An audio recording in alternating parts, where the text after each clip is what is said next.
दोस्तों नमस्कार। वृश्चिक राशि वाले मेरे मित्रों, आप सभी का आज के ज्योतिष के इस चमत्कारी और आपकी जिंदगी में एक बहुत बड़े बदलाव को लेकर आने वाले कार्यक्रम में बहुत बहुत स्वागत है। हृदय से अभिनंदन है। माता रानी आपकी हर मनोकामना पूरी करें और आपके जीवन में जो भी कष्ट और परेशानियां हैं उनका नाश करें। दोस्तों, आपके घर के इस कोने में रखी हुई है यह एक तांत्रिक चीज। यह चीज बहुत ही नकारात्मक है और इसके दुष्प्रभाव धीमे धीमे आपके जीवन पर असर कर रहे हैं। जी हाँ दोस्तों, इसका प्रभाव न केवल आपके जीवन में चल रही गतिविधियों जैसे आपका व्यापार है, आपके काम धंधे हैं, आपके निजी रिश्ते और नाते हैं उन पर पड़ रहा है, बल्कि यह एक चीज आपकी रुपए पैसे की भी बर्बादी करवा रही है, आपको बीमार बना रही है। हम कह सकते हैं कि इस एक चीज का असर आपके ऊपर एक धीमे जहर के समान हो रहा है और इस धीमे जहर की काट करना बहुत अधिक आवश्यक है, क्योंकि यदि ऐसा नहीं किया गया तो धीमे धीमे यह आपके पूरे जीवन को निगल जाएगा। अब सवाल यह उठता है कि यह कौन सी चीज है और इसका तंत्र से किस प्रकार संबंध है। दूसरा कि यह आपके घर में किस कोने में किस स्थान में रखी हुई है। और तीसरा प्रश्न यह है कि यह अपने आप आई है या कोई लेकर आया है या किसी ने जानबूझकर इसे आपके घर में रखवाया है ताकि धीमे धीमे आपकी हर एक खुशी को यह बर्बाद कर दे, तबाह कर दे। यानी कि क्या यह किसी षड्यंत्र का हिस्सा है।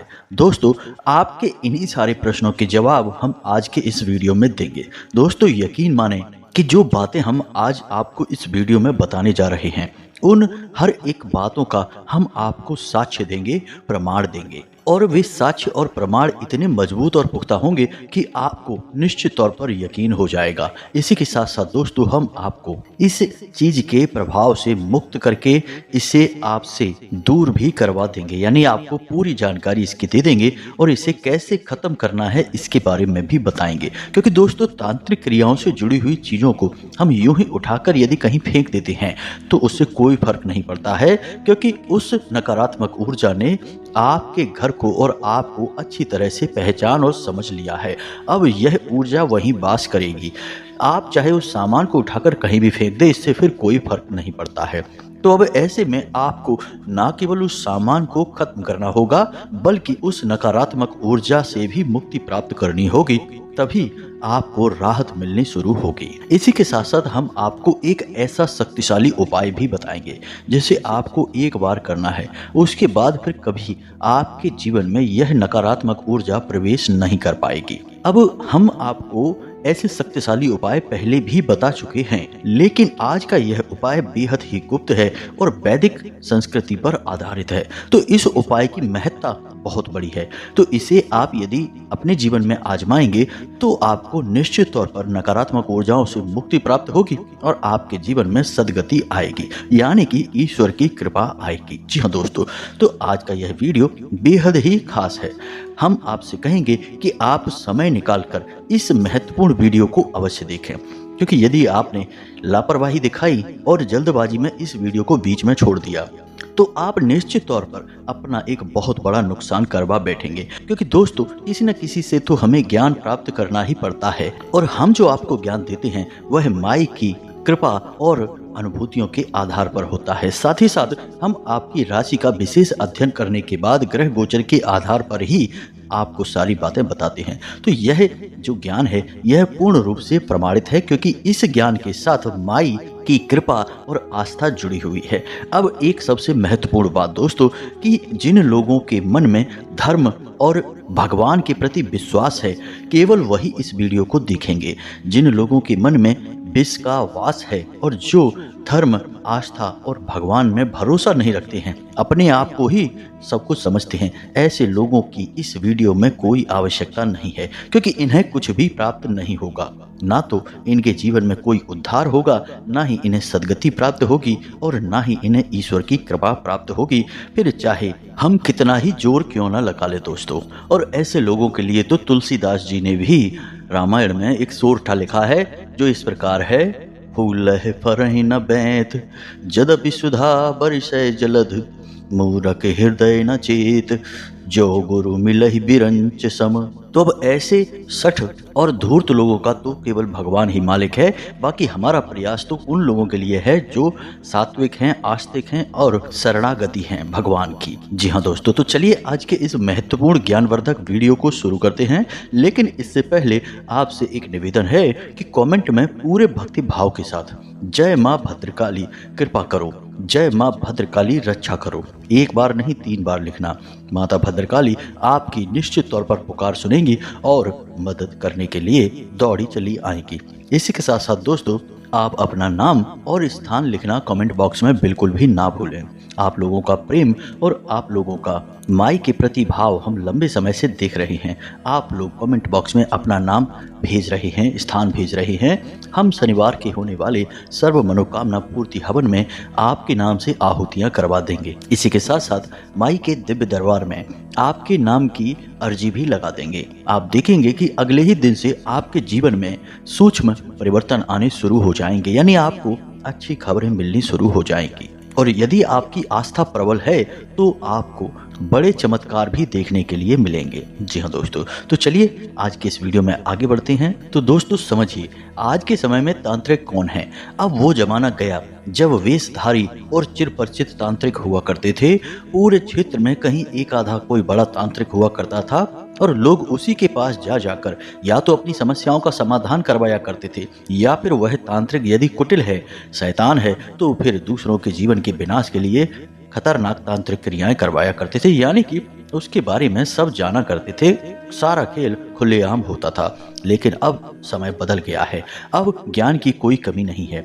मोबाइल के जरिए ही ऐसे ऐसे विशेष और शक्तिशाली उपाय और क्रियाएं जानी जा सकती हैं जिनका प्रयोग करके किसी के जीवन में भी उथल पुथल मचाई जा सकती है। ऐसे में यदि कोई व्यक्ति सचमुच में कोई साधना कर ले, छोटी मोटी क्रिया कर ले, एक रात में ही किसी मंत्र को सिद्ध कर ले। जी हाँ दोस्तों, एक रात में ही मंत्र सिद्ध किए जा सकते हैं। और इन काली तांत्रिक क्रियाओं से जुड़े हुए मंत्र तो अक्सर इसी प्रकार सिद्ध होते हैं।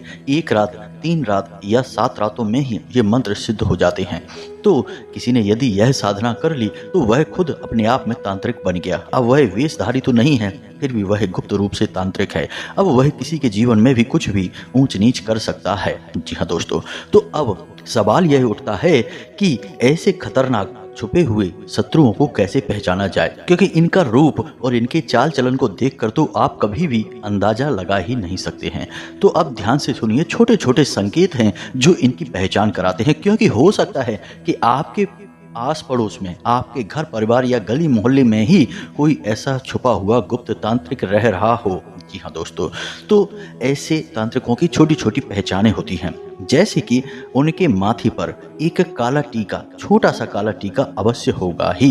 जी हाँ दोस्तों, क्योंकि काला टीका माता काली का प्रतीक होता है, भैरव का प्रतीक होता है, तंत्र क्रियाओं का प्रतीक होता है। तो जब ये तांत्रिक इन क्रियाओं को सिद्ध कर लेते हैं तो ये इस टीके को लगाते ही हैं। अब वह टीका छोटा भी हो सकता है, बड़ा भी हो सकता है। जी हाँ दोस्तों, दूसरा कि ऐसे जो लोग होते हैं इनकी अधिकतर पूजाएं रात्रि के समय होती हैं। जी हाँ दोस्तों, तीसरा कि ऐसे लोग अचानक समाज से कटने लगते हैं, यानी कि लोगों के साथ बैठकर गप्पे नहीं हाँकते हैं। जहाँ पहले लंबी लंबी चर्चाएं बातें किया करते थे, टाइम पास किया करते थे, अब यह सब क्रियाएं बंद कर देते हैं। चौथा कि इनके जीवन में अचानक परिवर्तन आने लगते हैं, यानी कि ये पहले स्वयं को धनी बनाते हैं, पहले स्वयं के लाभ करवाते हैं, बाद में दुनिया के बारे में सोचते हैं। तो अचानक ही आप देखेंगे कि इन्हें सब कुछ मिलना शुरू हो जाता है। जहां पहले ये कंगाल थे, परेशान थे, वहीं अब इनके पास धीमे धीमे धन आगमन के स्रोत बढ़ने लगते हैं, समाज में इनका वर्चस्व बढ़ने लगता है। और सबसे आखिरी संकेत कि इनका रूप रंग, यानी इनके चेहरा मोहरा और इनकी आंखें थोड़ी सी बदल जाती हैं। एक अजीब सा आकर्षण होता है, लेकिन इसी के साथ साथ एक अजीब सा भय और खौफ भी होता है, जो कि इनकी तरफ देखने से इंसान के मन में उत्पन्न होता है। अब यहाँ पर हम यह नहीं कह रहे हैं कि यह बड़ा ही खतरनाक दिखाई देता है, बस इसकी तरफ देखकर आपकी हिम्मत नहीं पड़ेगी कि आप पहले इससे बात कर लें। जी हाँ दोस्तों, अब यहाँ पर यह भी नहीं है कि ऐसे लोग भगवान की पूजा पाठ बंद कर देंगे और खतरनाक भूत प्रेत की पूजाएं शुरू कर देंगे। नहीं, ऐसा भी नहीं है। भगवान की पूजाएं करेंगे, मंदिर जाएंगे, सब कुछ करेंगे, लेकिन इन्होंने गुप्त रूप से कुछ ऐसी तांत्रिक सिद्धियों को भी हासिल कर लिया होता है तांत्रिक क्रियाओं को भी किया होता है जो कि ये रात्रि में संपन्न करते हैं। अब वैसे तो प्रमाण बहुत सारे हैं जिनके बारे में चर्चा की जा सकती है, लेकिन हाल फिलहाल में हमने जो आपको बताया है बस इन बातों पर आप गौर करिए। इनकी बातों में कुटिलता आ जाती है। जी हाँ दोस्तों, ये थोड़े अजीब ढंग से बातें करने लगते हैं, चीजों के प्रति इनका नजरिया बदलने लगता है। ये ऊर्जाओं की बातें करते हैं, ये शक्तियों की बातें करते हैं, तो इन्हें आपको पहचानना बहुत आवश्यक है। अब हम आपको जो बताने जा रहे हैं वह आपसे जुड़ा हुआ है। जी हाँ दोस्तों, यानी आपके घर से और आपके घर में रखी हुई तांत्रिक वस्तु से जुड़ा हुआ है। तो अब आप विशेष तौर पर ध्यान से सुनना। जी हाँ दोस्तों, जो भी बातें हम आपको बताने जा रहे हैं वह माई की अनुभूति के आधार पर है। तो अब ध्यान से सुनिए दोस्तों कि तंत्र विद्या से जुड़ी हुई चीजें आपके घर के किन स्थानों पर रखी जा सकती हैं और उन स्थानों पर रखने से आपको वे चीजें किस प्रकार नुकसान पहुंचाएंगी। जी हाँ दोस्तों, यह जानना आपके लिए बेहद आवश्यक है। तो अब ध्यान से सुनिए दोस्तों, तंत्र विद्या से जुड़ी हुई चीजें घर के 4 स्थानों पर ही रखी जाती हैं। जी हाँ दोस्तों, जिनमें आपके घर का मुख्य दरवाजा, आपके घर की छत, आपके घर का ब्रह्म स्थान और आपका शयन कक्ष यानी बेडरूम। जी हाँ दोस्तों, तो अब ध्यान से समझिए कि इन स्थानों पर यदि कोई तांत्रिक क्रिया कर दी जाए तो आपके जीवन पर यह कैसे प्रभाव डालती है। समझिए कि आपके दरवाजे पर यदि कोई तांत्रिक क्रिया की गई है, यानी रात के 12 बजे 2 बजे कोई एक व्यक्ति आया और आपके दरवाजे पर कुछ रखकर चला गया, जैसे कोई नींबू है, नाखून है, दांत है किसी जानवर का, या कोई पंख है, या फिर लाल या काले रंग का कपड़ा है और उसने वहां पर कोई क्रिया की है, सिंदूर वगैरह डाला है, यदि ऐसी कोई क्रिया कर जाता है और यह क्रिया आपके घर के मुख्य दरवाजे के 10 फीट की दूरी तक की जाएगी। जी हाँ दोस्तों, तो अब यदि कोई आपके घर के मुख्य दरवाजे पर यह क्रिया कर गया तो यह सबसे खतरनाक क्रिया होती है, क्योंकि अब यहाँ से आपके घर में केवल और केवल परेशानियां आएंगी, क्योंकि आपके घर के मुख्य दरवाजे को बांध दिया गया है। जो भी सकारात्मक ऊर्जाएं आपके घर में प्रवेश करती हैं वे मुख्य दरवाजे से ही करती हैं और मुख्य दरवाजे को ही बांध दिया गया है। यानी कि अब आपको दुख, तकलीफ, परेशानी, कष्ट के अलावा कुछ भी हासिल नहीं होगा। हर काम आपका बनता हुआ बिगड़ जाएगा और हर रिश्ते नाते से आपको बुराइयां ही हासिल होगी, यानी कि आप चौतरफा घिर चुकी हैं। यह सबसे खतरनाक बंधन होता है। दूसरा कि आपके घर के ब्रह्म स्थान में, तो दोस्तों यदि आपके घर के ब्रह्म स्थान में कोई गुप्त तांत्रिक वस्तु कोई आया और छोड़कर चला गया, कुछ ऐसी वस्तुएं होती हैं जैसे कि अभिमंत्रित चावल हैं, अभिमंत्रित की गई काली मिर्च है, या कोई पंख है, या चांदी का बुरादा है, ऐसी कोई वस्तु यदि डाल दी गई है तो आपके घर का ब्रह्म स्थान का बंधन हो चुका है। अब आपके घर में दिव्य शक्तियां नहीं रहेंगी, यानी जो आपके कुल देवी देवता हैं, आपके पितृ देवता हैं, वे अब आपकी रक्षा नहीं कर पाएंगे। इसका नतीजा यह होगा कि आपको ऐसा लगेगा जैसे कि किसी की घोर नजर लग गई है आपको और आपके काम को, यानी हर जगह आपको केवल और केवल परेशानियां मिलेंगी। जैसे आपकी रुपए आवक कम हो जाएगी, काम धंधे व्यापार ठंडे होने लगेंगे और हर तरफ से आपको रुपए पैसे के खींचतान का सामना करना पड़ेगा, कर्जा भी बढ़ने लगेगा, क्योंकि अब आपके रक्षक आपके साथ नहीं हैं। तो अब नकारात्मक शक्तियां आपके ऊपर हावी होंगी। इसी के साथ साथ दोस्तों घर के किसी सदस्य के ऊपर व्यसन यानी जुआ, शराब, मांस, मदिरा आदि के सेवन का और गलत कार्यों में लिप्त होने का प्रभाव भी देखा गया है। तीसरी जगह है आपके घर की छत। दोस्तों हमारे एक दर्शक ने हमें कमेंट करके बताया था कि उनकी छत पर लाल मिर्ची के बीज बहुत अधिक मात्रा में पड़े हुए मिले हैं। अब पता नहीं किसी पड़ोसी ने डाले हैं या फिर अपने आप कहीं से आ गए हैं। तो जाहिर सी बात है दोस्तों कि अपने आप तो कहीं से कोई चीज़ आती नहीं है, कोई ना कोई उसे रखता है, डालता है। अब डालने वाले की नीयत क्या है यह खास बात है। तो ऐसी चीजों में डालने वाले की नीयत हमेशा गलत ही होती है। जी हाँ दोस्तों, तो अब यदि आपके घर की छत पर कोई तांत्रिक वस्तु डाल दी गई है, कोई भी छोटी मोटी चीज या किसी भी प्रकार का आपको शक है कि यह चीज तांत्रिक क्रिया से जुड़ी हुई है, तो अब आपके जीवन में क्या होगा दोस्तों? अब आपके मददगार आपसे दूर होने लगेंगे, यानी आपकी कोई मदद नहीं करेगा, आपके ऊपर कर्जा बढ़ने लगेगा। इसी के साथ साथ दोस्तों आपके घर में क्लेश बढ़ने लगेगा। जी हाँ दोस्तों, जैसे कि घर के सदस्य एक दूसरे की बात सुनने को ही तैयार नहीं होंगे, छोटी छोटी बातों पर झगड़े होंगे और हर वक्त घर में तनाव की स्थिति बनी रहेगी। यानी कि यह तांत्रिक क्रिया आपको मानसिक पीड़ा देगी, आपको मानसिक तौर पर प्रताड़ित करेगी। यह बहुत ही खतरनाक होती है दोस्तों। इसका स्तर बहुत ऊंचा भी हो सकता है और यह सामान्य क्रिया भी हो सकती है। तो अब ध्यान से सुनिए, अब आखिरी जगह बची है आपका बेडरूम, और यह सबसे ज्यादा नाजुक स्थान होता है और यहाँ तक पहुँच केवल अपने की ही होती है। कोई पराया तो यहाँ तक आएगा नहीं, तो कोई अपना ही छुपा हुआ घोर शत्रु होता है। वही आपके बेडरूम में कुछ न कुछ तांत्रिक क्रिया से जुड़ी हुई चीजें छोड़ेगा, जैसे कि काली मिर्च की कोई पोटली होगी, कोई बाल, नाखून या कोई भी छोटी बड़ी चीज जो आपको अजीब लगे कि आपके कमरे में यह चीज कैसे आ गई, वह तांत्रिक क्रिया से जुड़ी हुई वस्तु हो सकती है। तो अब यदि आपके बेडरूम में यह वस्तु छोड़ दी गई है, तो अब इस वस्तु से जो ऊर्जा निकलेगी वह आपको इस हद तक प्रताड़ित कर सकती है कि आत्महत्या करने तक का मन बन सकता है। जी हाँ दोस्तों, यह बात कहते हुए अच्छा तो नहीं लग रहा है, लेकिन कई बार जातकों के साथ ऐसा देखा गया है कि उनकी मनोदशा इतनी खराब हो गई कि ऐसा लगता है जैसे कि वे मानसिक रोगी हो गए हैं। जी हाँ दोस्तों, ना तो फिर उन्हें खाना अच्छा लगता है, ना किसी के साथ चर्चाएं अच्छी लगती हैं, और ना ही उन्हें अच्छी नींद आती है। काम से तो उनका मन पूरी तरह से हट ही जाता है, अपने ही काम को बर्बाद करने पर उतारू हो जाते हैं और ऐसी ऐसी क्रियाओं में लिप्त हो जाते हैं जिनके बारे में उनके खानदान में भी कोई सोच नहीं सकता है। जी हाँ दोस्तों, वेश्यावृत्ति, जुआ, शराब, मांस आदि का प्रयोग करना शुरू कर देते हैं और इस हद तक चले जाते हैं कि अपने स्वयं के घर को ही गिरवी तक रख देते हैं। तो यह बहुत ही खतरनाक क्रिया है, इसके बारे में आपको सतर्क रहना बहुत आवश्यक है। अब बात करते हैं आपके बारे में कि आपको कैसे पता चलेगा कि आपके घर के किस कोने में, किस स्थान पर कौन सी तांत्रिक वस्तु रखी है और उसे कौन रख गया है। दोस्तों, इस बात से कोई फर्क नहीं पड़ता है कि कौन सी तांत्रिक वस्तु रखी है और उसे कौन रख गया है। फर्क इस बात से पड़ता है कि उस वस्तु से आपको छुटकारा कैसे दिलाया जाए। जी हाँ दोस्तों, क्योंकि बीमारी यदि है तो अब इस बात से कोई फर्क नहीं पड़ता है कि बीमारी किस हद तक बढ़ गई है और किस तरह आपके पास आई है। फर्क इस बात से पड़ता है कि अब उस बीमारी से छुटकारा कैसे पाया जाए, उसका इलाज कैसे किया जाए। जी हाँ दोस्तों, तो अब बात करते हैं इलाज की।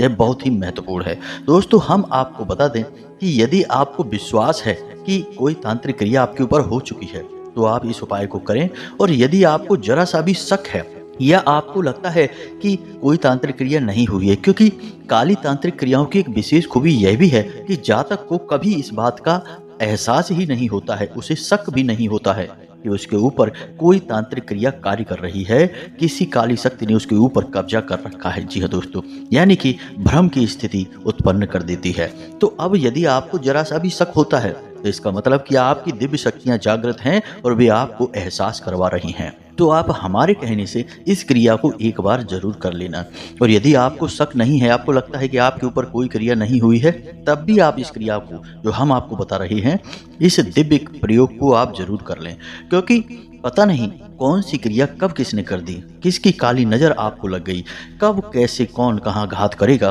किसी का कुछ पता नहीं। दोस्तों, आज के समय में तो भाई भाई का नहीं हो रहा है और दूसरों की तो बात ही क्या है। तो सबसे बेहतर यह है कि आप उस सच्चे परमात्मा का, उस सच्चे ईश्वर का हाथ पकड़ लें और बस अपने दम पर अपने जीवन की रेखाओं को और अपने भाग्य को बदलने का प्रयास करें। जी हाँ दोस्तों, तो आप स्वयं ही प्रयास करके इन परेशानियों से मुक्त हो सकते हैं। तो प्रयास करने में जाता ही क्या है दोस्तों। तो अब ध्यान से सुनिए, हम आपको जो बताने जा रहे हैं, जिन चीज़ों का प्रयोग करने के बारे में बता रहे हैं, इन चीज़ों का प्रयोग कैसे करना है, कौन सी हैं वो चीज़ें, सारी बातें आपको विस्तार से बताने जा रही हैं। तो अब ध्यान से सुने दोस्तों, यह उपाय आपका जो है वह शनिवार के दिन होगा। जी हाँ दोस्तों, और यह उपाय आपकी कुल देवी को समर्पित होगा। तो इसके लिए आपको चाहिए एक नींबू, एक साबुत सुपारी, एक हरी इलायची, एक लौंग का जोड़ा और एक पान का पत्ता।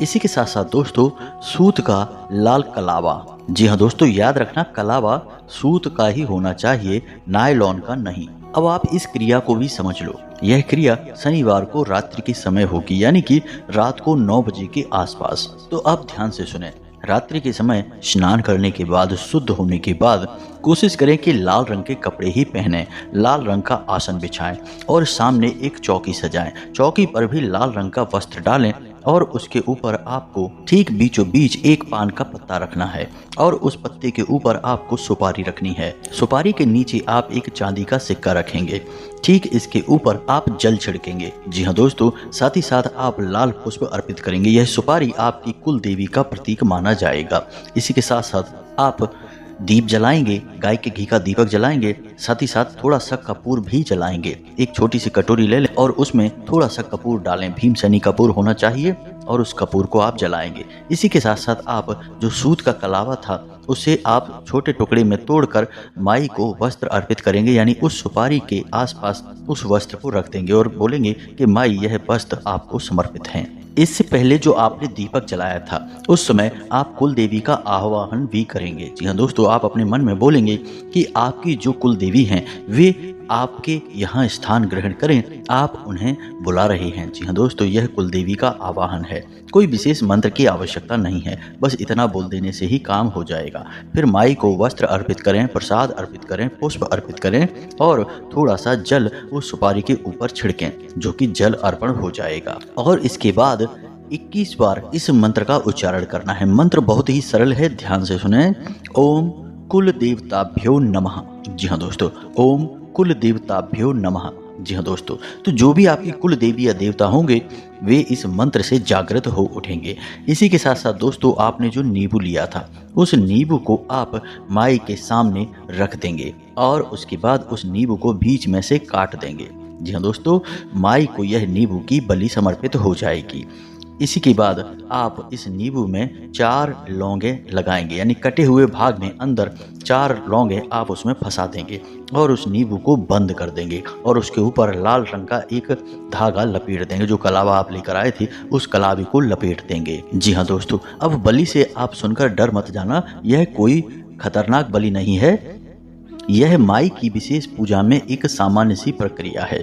तो आप इस नींबू को अब माई के पास रखा छोड़ देंगे। अब माई से हाथ जोड़कर प्रार्थना करेंगे कि आपने हमेशा हमारे कुल की रक्षा की है, कुल का पालन किया है, अब हमारे ऊपर कष्ट भारी हैं, अब आपकी हमें फिर से आवश्यकता है, तो आप आइए हमारे कुल में विराजमान होइए, घर में विराजमान होइए और हमारे घर की, हमारे परिवार की रक्षा करिए, हमें आपकी बहुत अधिक आवश्यकता है। इस प्रकार आप माई से निवेदन करेंगे और उसके बाद आप पूरी रात्रि के लिए वहाँ पर उस सामान को ज्यों का त्यों रखा छोड़ देंगे, यानी वह नींबू माई के चरणों में समर्पित रहेगा और माई की स्थापना ज्यों की त्यों रहेगी। साथ ही साथ कोशिश करें कि रात्रि भर वहाँ गाय के घी का वह दीपक जलता रहे, अखंड बना रहे। अब आपको सुबह सूर्योदय से पहले जागना है और जो भी आपने सामग्री वहाँ रखी है, यानी कि माई की स्थापना की है और जो पूजा पाठ का सामान था वह सब उठाकर आप अपनी पूजा की अलमारी में रख दें।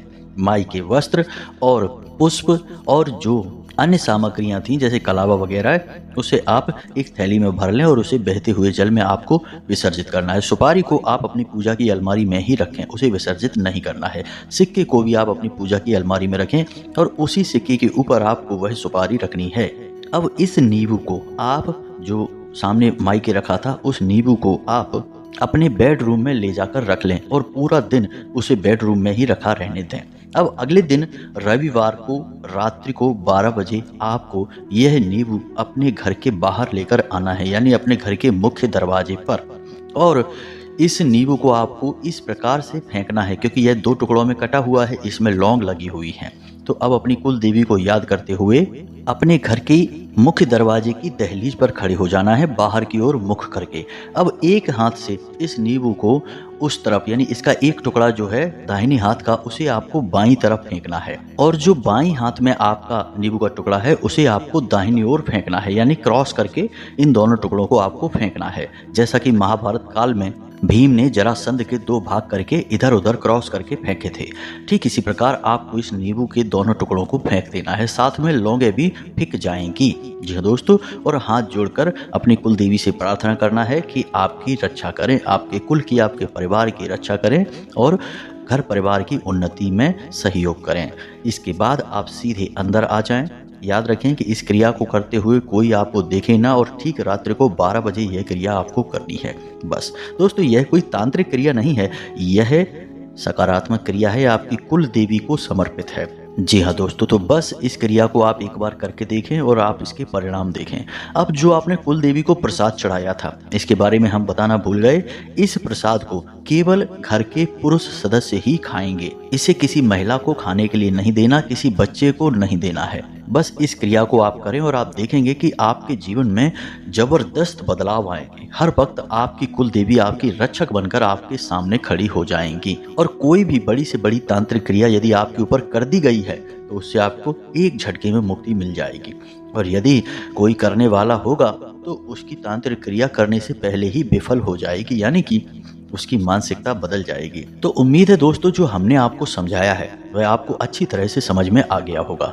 अब यदि कोई प्रश्न उठता है आपके मन में तो आप कमेंट करके प्रश्न पूछ सकते हैं, हम आपके प्रश्नों के जवाब देने की पूरी कोशिश करेंगे। इसी के साथ साथ आज के इस वीडियो को विराम देते हैं। कमेंट में पूरे भक्ति भाव के साथ जय माँ भद्रकाली रक्षा करो एक बार नहीं 3 बार लिखना। माता भद्रकाली आपकी निश्चित तौर पर रक्षा करेंगी। इसी के साथ साथ आज की इस वीडियो को विराम देते हैं। मिलते हैं अगले ज्ञानवर्धक वीडियो में, तब तक के लिए धन्यवाद। जय माता की।